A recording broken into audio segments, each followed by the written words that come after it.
it's Jason McKenna with Mountain Tactical Company. For the last 13 years, Mountain Tactical has helped an average of 15,000 to 20,000 Tikka shooters per year build their ultimate Tikka rifle. Today, we're going to go over installing a Limbsaver Recoil Pad on this brand new Tikka T3X. So why do you want to install a Limbsaver Recoil Pad on your Tikka T3X since Tikka upgraded the recoil pad material when they created the T3X rifle?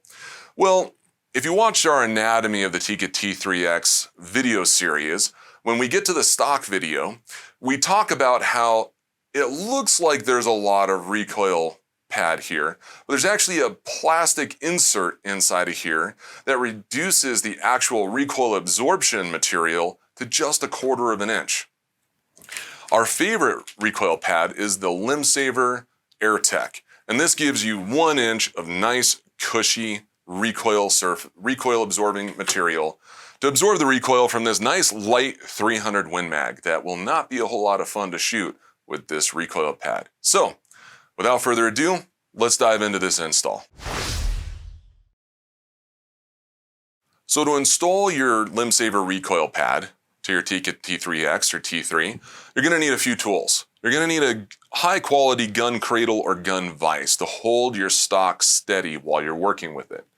You're going to need a number 2 Phillips screwdriver and just a little bit of oil, just some lube, because you are going to be inserting the screwdriver through some hard rubber, and this is just going to make it easier to turn that screwdriver while you are unscrewing the screws that mount this recoil pad into the plastic. All right, so step 1, take a little bit of lube and squirt it on the screw mounting holes on the end of the stock. Doesn't take much. I put a little too much on there. It shouldn't be dripping. You're going to go in, and there's 2 wood screws inside of here that mount into the plastic. And with your Phillips screwdriver, you'll feel it bite, and then you just start unscrewing.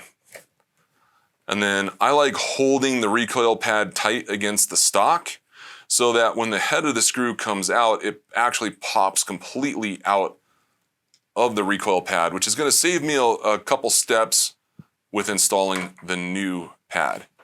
So we're just going to do the same thing on the bottom.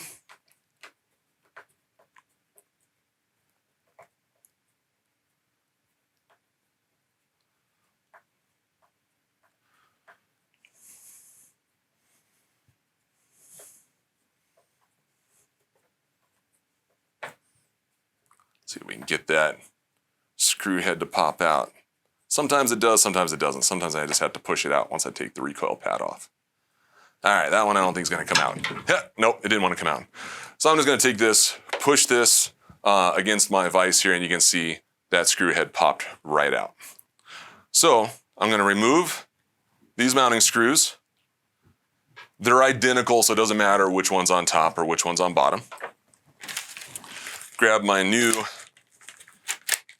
AirTech Limbsaver Recoil Pad. And actually, since we got a set, Colin, let's see if we can zoom in and compare these real quick.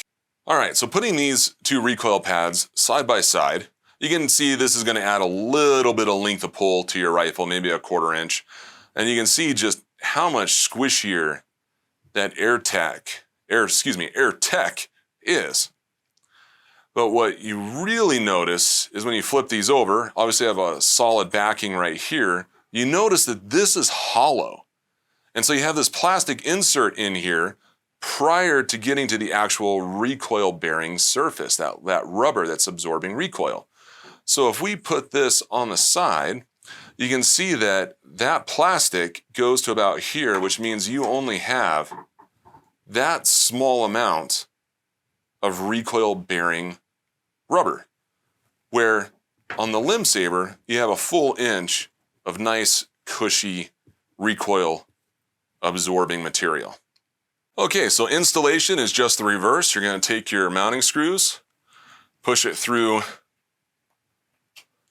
the holes in the Limbsaver, and I like to have these pushed all the way through before I start installing it on the rifle just so I know everything's lined up where it's supposed to be. Over here, I'm going to line up my screws with the holes in the plastic. There's still a little bit of oil left over on the screws from when we took the other pad off. Get a couple threads biting on that top one, get a couple threads biting on this bottom one. So now it won't fall off if I slip with anything. I've never done that before. Never dropped a tool. Never screwed up an install. That's sarcasm, if you didn't catch it. Now there is no torque setting on these, at least none that I can find. And so I've always just tightened them, much like a wood screw, just till it's firm. It is plastic you're going into, so you don't want to put the hand of God on there because you will split the plastic. But once it's firm and the screw's not going in it further, you're good to go. So there we go. That's how easy it is to install a Limbsaver recoil pad on your favorite Tikka T3 rifle or T3X rifle. Now, let's go get some trigger time.